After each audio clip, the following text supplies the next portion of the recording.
दिल्ली के अंदर एक घटना क्या घटी कि लगातार जो पहले से विरोध करते थे वो और ज़्यादा हैवी होते हुए नजर आ रहे हैं। इसी मुद्दे पे हम चर्चा करेंगे। हमारे साथ किसान नेता विकास सिस्सर मौजूद है। विकास जी, लगातार हमलावर होते हुए आपके ऊपर नजर आ रहे हैं, वो चाहे बीजेपी के नेताओं की बात हो या तमाम जो लोग पहले से ही किसान आंदोलन के विरोध में थे। किस तरह से देखते हैं इस घटना के बाद और क्या कहना चाहेंगे? देखिए, जो भी घटना बॉर्डर के ऊपर घटी, पहले तो मैं उस घटना की निंदा करता हूं, क्योंकि मानवता के नाते इस प्रकार की निर्मम हत्या गलत है।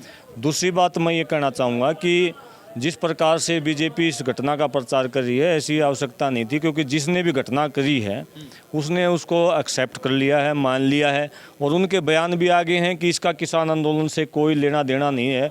वो कोई न कोई धार्मिक ठेस पहुंचने के कारण से भावात्मक रूप से ये उसकी भावना के अनुरूप उन्होंने वो काम किया है, और एक व्यक्ति का सिलेंडर भी हो चुका है।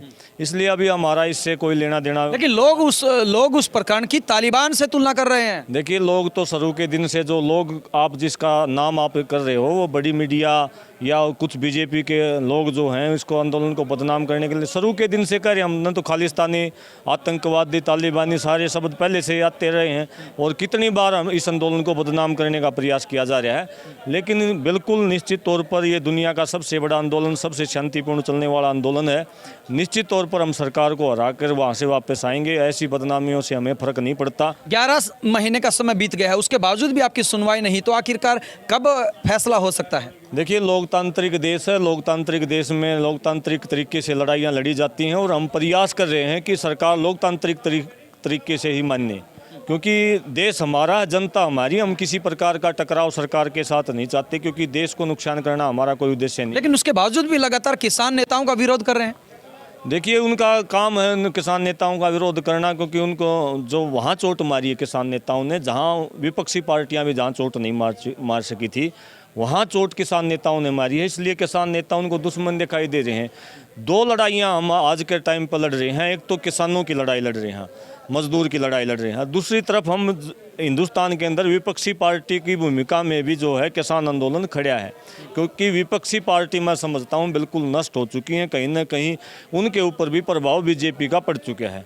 इसलिए इस प्रकार के मुद्दों के लिए तो विपक्षी पार्टियां लड़ाइयाँ लड़ती हैं। लोकतंत्र के अंदर तो यही प्रावधान किया है विपक्ष। लेकिन आप किसानों के नाम पे जो आंदोलन लड़ रहे हैं, आपके ऊपर आरोप लगते हैं कि आप राजनीति कर रहे हैं, और अब लोगों ने आपको पहचान लिया कि आपके साथ अब लोग खड़े नहीं होते। जहां कहीं भी किसी नेता का विरोध होता है तो 5, 10, 50 लोग सीमित रहते हैं। देखिए, संख्या की मैं बात नहीं करूँगा। हो सकता कि 5 भी मिल जाए, 50 भी मिल जाए, 500 भी, 5000 भी। वो तो विरोध की समय और स्थिति की बात होती है, कहाँ विरोध होता है, कितना टाइम मिलता है। कई बार टाइम नहीं मिलता विरोध करने के लिए, तो कम समय में कम ही लोग पहुँच पाते हैं। दूसरी बात, जो ये आरोप लग रहा है कि हम राजनीति करने वाले लोग हैं, राजनीति हमारे दूर दूर तक भी राजनीति नहीं है। हम तो 2-2 एकड़ के, 3-3 एकड़ के जमींदार हैं, जमींदारों के बच्चे हैं। और आज भी अगर हम राजनीति कर रहे होते तो हम चुनाव लड़ रहे होते, इलाहाबाद से चुनाव लड़ रहे होते। हमारा तो किसान आपकी अपनी पार्टी बनाएंगे? कोई अभी हमारा मुख्य और पहला एजेंडा इस आंदोलन को जीतना है। आप गुरनाम सिंह चड्ढूनी के ग्रुप से आते हैं, और उन्होंने ऐलान किया था कि हमें पार्टी बनानी चाहिए, हमें चुनाव लड़ना चाहिए पंजाब के अंदर। देखिए, मैं गुरनाम सिंह चड्ढूनी के ग्रुप से नहीं आता। मेरा ग्रुप है किसान। मैं किसान का बेटा हूँ। वो उनके निजी विचार हो सकते हैं, और वो आज़ाद हैं पार्टी बनाने के लिए भी, चुनाव लड़ने के लिए भी। हम किसी ग्रुप से नहीं आते, ना हम किसी को बंदी बना सकते कि कोई चुनाव लड़ेगा या नहीं लड़ेगा। लेकिन इस बात की मैं निश्चित तौर पर आपको बता दूंगा, इस बात के लिए कि जब तक ये आंदोलन चला है तब तक कम से कम किसान हितैषी व्यक्ति, किसान हितैषी नेता, संयुक्त किसान मोर्चा किसी भी प्रकार का चुनाव नहीं लड़ेगा। किसी भी प्रकार युवाओं को एक साथ जोड़ने की कोशिश की जा रही है। बिल्कुल, यहाँ नारनून के अंदर इसीलिए ये मीटिंग रखी गई है कि युवाओं को जिस प्रकार से आज़ादी की लड़ाई को भगत सिंह जब 23 साल की उम्र में लड़े, अब करतार सिंह सराभा 19 साल की उम्र में, उधम सिंह, सुभाष चंद्र बोस, मतलब अब युवाओं को शहीद करवाने की ठानी है।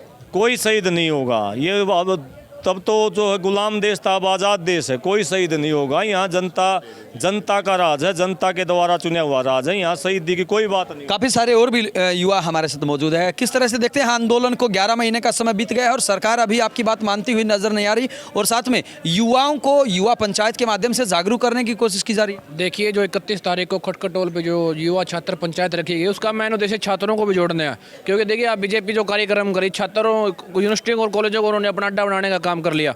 अभी 2-3 दिन पहले ही घटना आप देख लो कि जो अपने गुरु जबेश्वर यूनिवर्सिटी है, उसके अंदर बीजेपी के तमाम नेता 15 नेता वहाँ पे पहुंचे हुए थे, और हमारे एडमिशन चल रहे, छात्रों के वहाँ एडमिशन चल रहे थे। वहाँ छात्रों की तो एंट्री नहीं करने दी जा रही, अपने दाखिले के लिए परेशान हो रहे। लेकिन वहाँ 70 साल के कार्यकर्ता, हमारे बुजुर्ग, जिन लोगों को बीजेपी कार्यकर्ता, उनको भगा भगा के उसके अंदर बुलाया जा रहा है।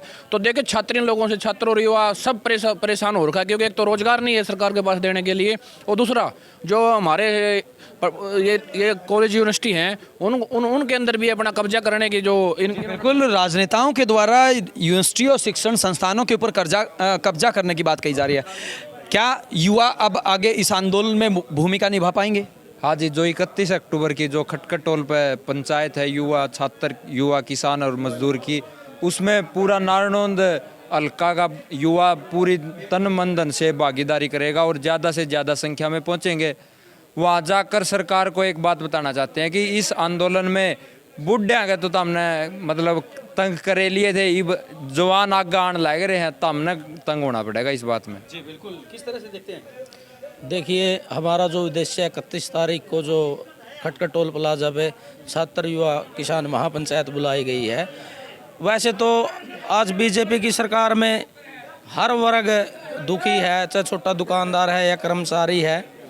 अब इस आंदोलन को और तेज करने के लिए और इस लड़ाई को जीतने के लिए हम छात्र और युवाओं की भागीदारी इस आंदोलन के अंदर कैसे मजबूत करना चाहते हैं, कैसे बढ़ा जाए? युवा होने के नाते किस तरह से देखते हैं?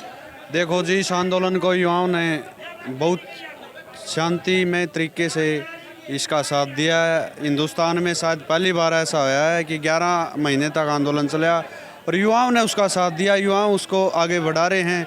चाहे आप 26 जनवरी को देख लो, उसके बाद में 28 जनवरी को देख लो, रात में बॉर्डरों पर युवा जितनी संख्या में पहुँचे थे, लेकिन कहीं भी हिस्सा नहीं हुई।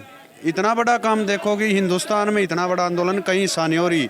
युवा समझ चुके हैं, जो पिछले आंदोलनों में हिस्सा के कारण जो चोट लगी है वो गाँव सभी के भरे नहीं थे। बिल्कुल। देखिए, सभी का यही कहना है कि भले ही 11 महीने का समय बीत गया हो, आने वाले समय में वो आंदोलन को और तेज करेंगे। अब देखना ये होगा कि आने वाले समय में किसान आंदोलन किस प्रकार का रुख लेता है। वीडियो जर्नलिस्ट नदीम के साथ अजय लोहान, बिंदास हरियाणा।